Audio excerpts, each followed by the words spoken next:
नमस्कार दोस्तों, स्वागत है आपका आज के जीएसटी मंत्रा में। और आज हमारे साथ बहुत सारे दोस्त ऑलरेडी जुड़ चुके हैं और उनके काफ़ी सवाल भी हैं। हम एक एक करके उनके सवाल भी लेना शुरू करते हैं और मैं आशा करता हूं कि आज आप सब कुशल मंगल होंगे और आपका परिवार भी आप के साथ कुशल होगा।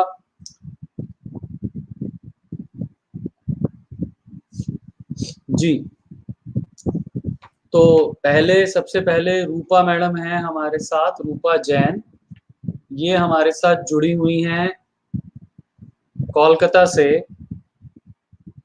इनका सवाल है, by mistake I have made payment in the tax head of DRC 03 instead of interest head. Shall we claim refund and pay the GST under interest head? देखिए Rupa ji, DRC 03 voluntary payment of intimation for voluntary payment of tax है। इसमें अगर कोई गलती हुई है तो इसका कोई और इलाज है नहीं। ठीक है जी। अब बात ये है समझने की कि आपने टैक्स पे करना था और इंटरेस्ट पे करना था, टैक्स पे कर दिया। सो टू माय व्यू, अब आप जो है एक चिट्ठी जो है वो डिपार्टमेंट को लिख दीजिए इस DRC 03 के फिजिकल कॉपी के साथ और बता दीजिए कि ये इस पर्टिकुलर ट्रांजैक्शन का या इस पर्टिकुलर रीजन से हमें टैक्स पे करना था, हमने वो इंटरेस्ट पे करना था, हमने वो टैक्स पे कर दिया है गलती से। आप उसको अपने यहाँ इंटरेस्ट में एडजस्ट करें। इसके अलावा DRC 03 को आप करेक्शन जो है ऑटोमेटिकली नहीं कर सकते। डिपार्टमेंट के पास भी कोई प्रिस्क्राइब्ड मैकेनिज्म नहीं है इसको करने का, इसलिए ये एक समस्या है। बट मुझे ऐसा लगता है आपको कोई बहुत ज्यादा दिक्कत आएगी नहीं उसमें, क्योंकि आपने टैक्स पे किया हुआ है। ब्याज पे करना था, बस वो सिर्फ टैक्स हेड में चला गया। अब क्या है कि DRC 03 से एडजस्ट होने के बाद PMT 09 भी फाइल नहीं कर सकते आप, तो उस कारण यहाँ पर कोई सहूलियत आपको नहीं है। तो आप जो है डिपार्टमेंट करेगा नहीं, आप चिट्ठी लिख दीजिए डिपार्टमेंट को। बस डिपार्टमेंट कुछ नहीं कर सकता, उसके हाथ में कुछ नहीं है। मैंने आपसे बोला ही ना, डिपार्टमेंट नहीं कर पाएगा, उसके पास प्रिस्क्राइब्ड मैकेनिज्म है ही नहीं। आप चिट्ठी लिख दीजिए बस डिपार्टमेंट को, और उसके अलावा आपको कुछ करने की जरूरत नहीं है, क्योंकि टैक्स तो आपने पे कर दिया है। और आपसे मैं आपको बता दूं, कुछ रिकवर और नहीं कर सकता डिपार्टमेंट। कुछ भी रिकवर करने के लिए उसको शो कॉज नोटिस करना पड़ेगा आपको, और शो कॉज नोटिस के बाद एडजुडिकेशन है, फिर उसके बाद डिमांड निकालेगा, फिर रिकवरी हो सकती है। तो मैं यूं कहूंगा आपसे कि आपको कोई परेशान होने की आवश्यकता इसमें अधिक नहीं है। आप एक चिट्ठी लिखिए, फिर डिपार्टमेंट से अगर कोई कम्युनिकेशन आएगा तो आप मुझसे बात कीजिएगा।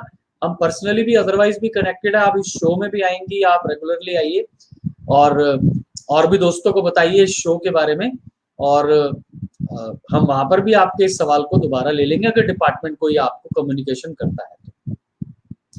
अमित गोयल जी हमारे साथ जुड़े हैं, उनका एक सवाल है, कहते हैं revocation application has been rejected by the tax officer, then what is the process for GST number activation?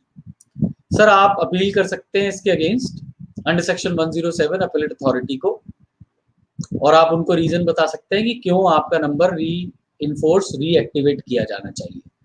तो आप अपील कर सकते हैं अमित जी अंडर सेक्शन 107 जी।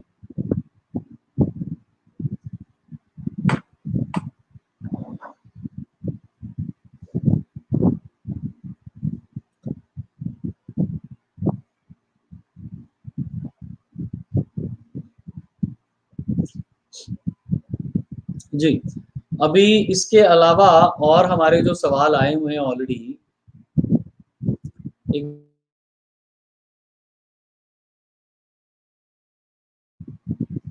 इसके अलावा जो हमारे पास और सवाल आए हुए हैं, हम उन सवालों को भी ले लेते हैं यहाँ।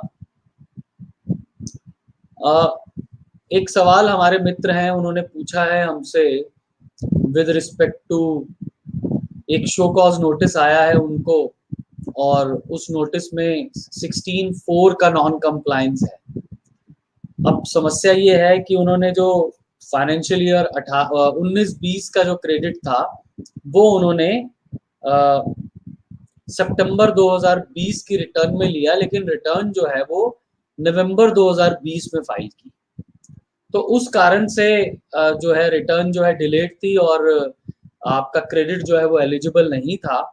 इसलिए डिपार्टमेंट ने जो है आपको एक शो कॉज नोटिस दे दिया कि क्यों ना आपका एक क्रेडिट जो है हम रिजेक्ट कर दें और आपके ऊपर इंटरेस्ट और पेनल्टी की डिमांड निकाल दें। तो शो कॉज नोटिस में रिप्लाई में हमसे पूछ रहे हैं, तो हम आपको एक जर्नल गाइडलाइंस यहाँ पर दे सकते हैं। हमारे जो रविकांत मिश्रा जी हैं पटना से, उन्होंने सवाल पूछा है हमसे ये। तो रविकांत जी, मैं आपको बताना चाहूँगा कि बेसिकली ये जो प्रॉब्लम है ये कानूनन एक समस्या है, लेकिन इसके अगेंस्ट बहुत सारे और हमारे लीगल ग्राउंड्स बनते हैं। सबसे पहला तो ये बनता है कि ये कॉन्स्टिट्यूशनली वैलिड है या नहीं है। दूसरा ये बनता है कि जो 16(2) है वो 16(4) को ओवररूल करता है, और उसके बाद 16(4) जो है वो अपने आप में एक रिस्ट्रिक्शन है, लेकिन 16(2) 16(4) को ओवररूल करता है, जिसकी वजह से क्रेडिट मेरा डिनाई नहीं किया जा सकता। इसके अलावा जो है वो बेसिकली जो प्रॉब्लम है, आप ये चेक कीजिए कि क्रेडिट जो है वो सितंबर का क्या था और मार्च का क्या था, और उसके अकॉर्डिंगली एडजस्टमेंट कीजिए, देखिए इस बात को। और साथ ही साथ लीगल ग्राउंड्स पे आप ये भी चेक कर सकते हैं कि जो है ये बेसिकली अनकॉन्स्टिट्यूशनल है। आप आर्टिकल 19(1)(g) का हवाला दे सकते हैं, आर्टिकल 300(A) का हवाला दे सकते हैं।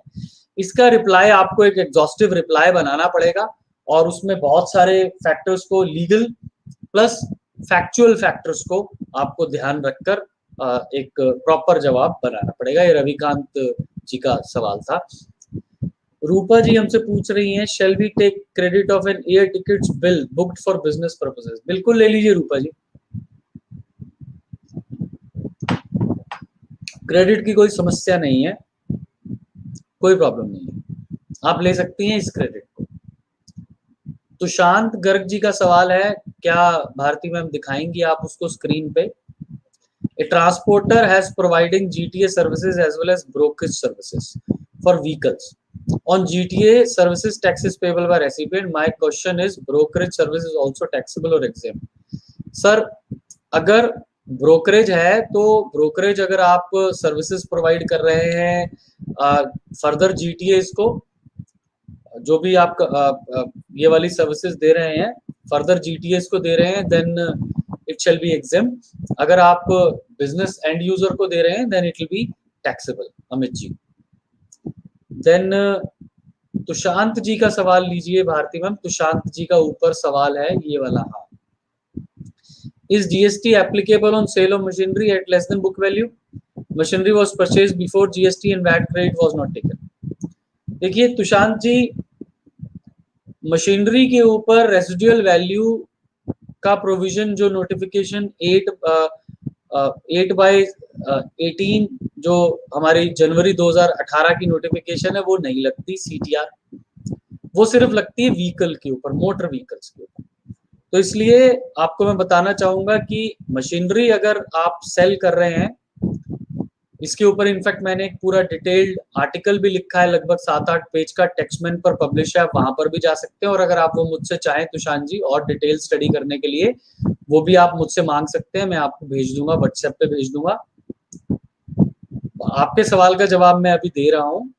अगर आपने मशीनरी वैट रिजीम में परचेज की थी, जीएसटी नहीं लिया था, और आज आप जो है उस मशीनरी को बेच रहे हैं और कोई कंसिडरेशन है, भले ही वो बुक वैल्यू से नीचे है, आपकी बुक वैल्यू से नीचे है, तो लॉस आएगा, वो इनकम टैक्स के लिए आपका रेलेवेंट होगा, लेकिन हमारे लिए कोई रेलेवेंस नहीं है उसका सर। हम जीएसटी वालों के लिए जो भी कंसिडरेशन आपको रिसीव होगी सर, वो टैक्सेबल होगी, और आप उसके ऊपर जो भी मशीनरी, जो टैक्स रेट उसका नॉर्मल रेट होगा, जिस रेट पर वो न्यू मशीनरी बिक रही होगी मार्केट में, उस रेट पर आप उसको टैक्स करेंगे सर। तो इसमें कोई दो राय नहीं है कि ये टैक्सेबल है, भले ही आपने वैट रिजीम में खरीदा और जीएसटी का इनपुट टैक्स क्रेडिट नहीं लिया हो। सर आंचल जी का सवाल दिखाइए Bharti, can a registered person make GST invoice inclusive of tax? Sir एक बहुत ही अच्छा सवाल आपने पूछा है आंचल जी, मैं आपको एक स्पेसिफिक सेक्शन का रेफरेंस भी दे देता हूं। आप my answer to this question would be no, लेकिन मैं आपको उस सवाल उस स्पेसिफिक सेक्शन का रेफरेंस भी दे देता हूं। आप जस्ट अ सेकंड, मैं आपको बता देता हूँ, एक सेकंड, मुझे वो एग्जैक्टली सेक्शन नंबर याद नहीं है, लेकिन मैं आपको वो देख के बता रहा हूँ। बट मेरा जवाब अभी आपके केस में स्पेसिफिकली जो है वो ना है, आपको सेपरेटली टैक्स को शो करना है अगर आप रिकवर कर रहे हैं तो। आप जैसे सर्कमस्टेंसेस के लिए ये सेक्शन है, आपको सेपरेटली टैक्स को शो करना है अगर आप रिकवर कर रहे हैं तो, अनलेस आप कंपोजिशन सप्लायर हैं, क्योंकि आप कंपोजिशन सप्लायर हैं तो आपको टैक्स रिकवर नहीं करना है, तो आपको उसको on the face of the invoice दिखाना भी जरूरत नहीं है आपको। वो सेक्शन, एक मिनट, मैं I am not able to put my hand on readily on that particular section.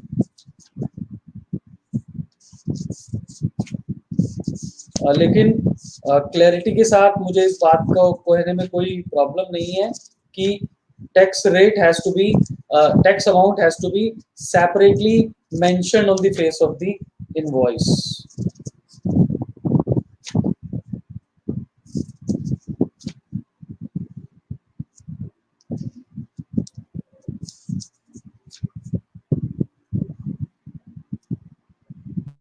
जी, मैं आपको वो ढूंढ के एक बारी बता दूंगा सर, अभी I am not able to find it.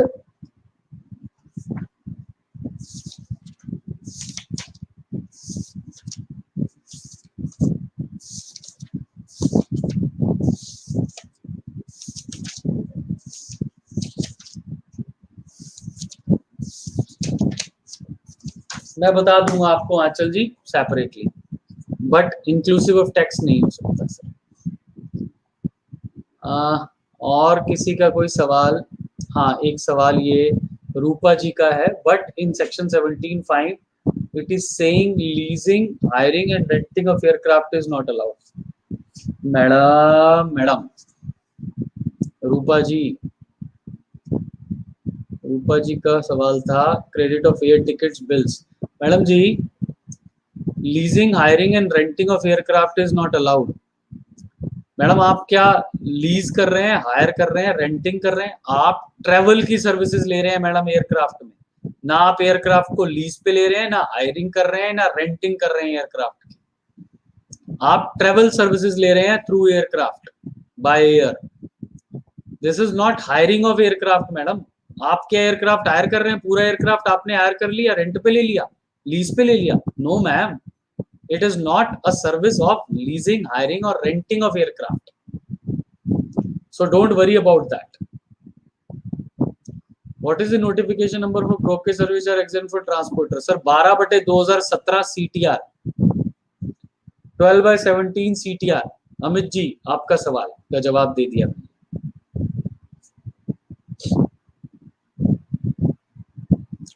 Ji,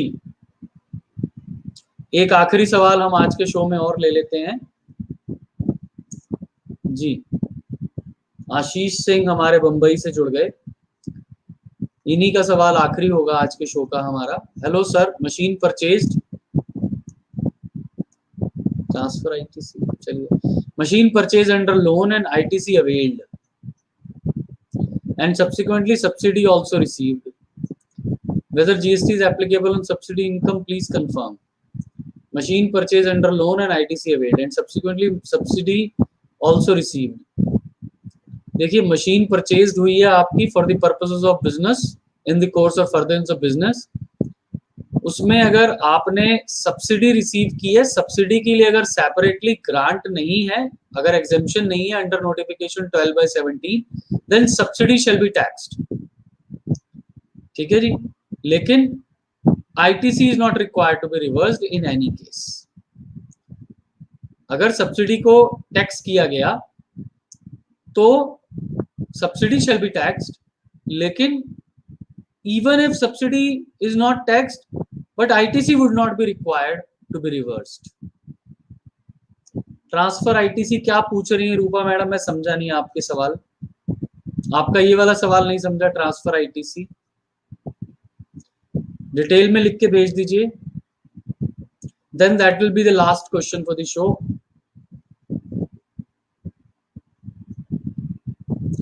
In the meantime, I request everyone who has joined to please like the video, like the show.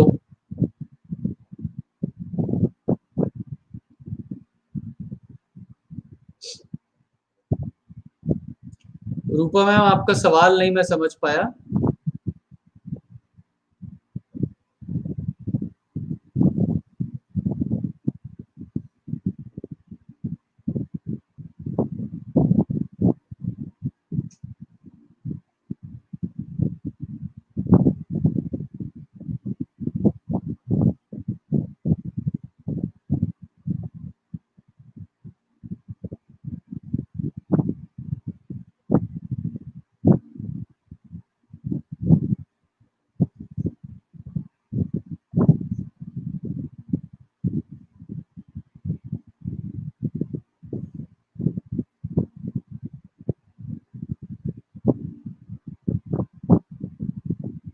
Ji, I think Rupa ma'am को हमारी बात नहीं पहुंची है।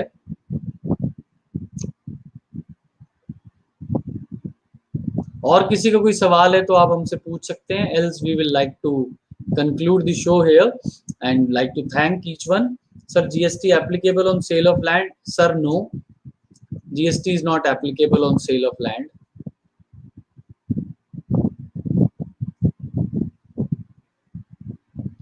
Thank you very much everyone for joining us, and this is a compliance month. December is the 31st December is the last date for income tax returns, income tax audits, GST audits, annual returns. So please be on time.